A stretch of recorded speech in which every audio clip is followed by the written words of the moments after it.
Фабула, гипотеза, юрисдикция, прецедент. Эти и другие слова, энциклопедические для простого человека, для них же азбука. Настоящий адвокат должен уметь все. Быть искусным оратором, чутким психологом и одновременно рассудительным, но способным на риск человеком. Несмотря на то, что юристов сейчас очень много, не каждый может гордиться багажом хороших знаний. Знание судебного процесса и стремление к самосовершенствованию помогает всегда оставаться на плаву.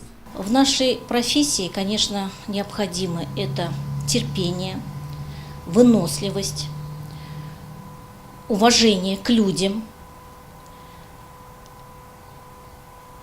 Обязательно необходимо обладать специальным образованием.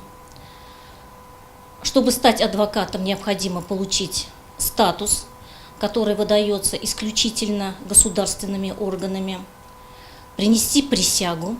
Любое дело, даже самому удачливому адвокату выиграть не удастся. Адвокатская практика – всего лишь обычная практика, требующая кропотливого труда и полной самоотдачи.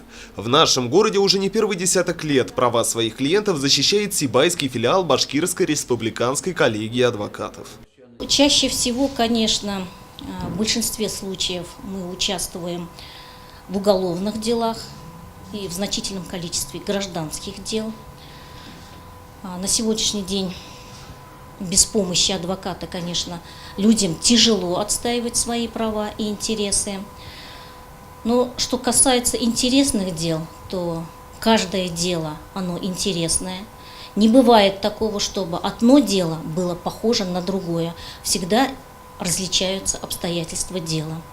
Поэтому прежде чем приступить к делу, конечно, необходимо это полностью ознакомиться со всеми материалами дела, обратиться к правовым основам, с клиентом выработать тактику отстаивания своих прав, организовать работу, чтобы обеспечить доступ к правосудию и участие, конечно, в судопроизводстве. В штате сибайского филиала Башкирской республиканской коллегии адвокатов сегодня работает более 2 десятков адвокатов.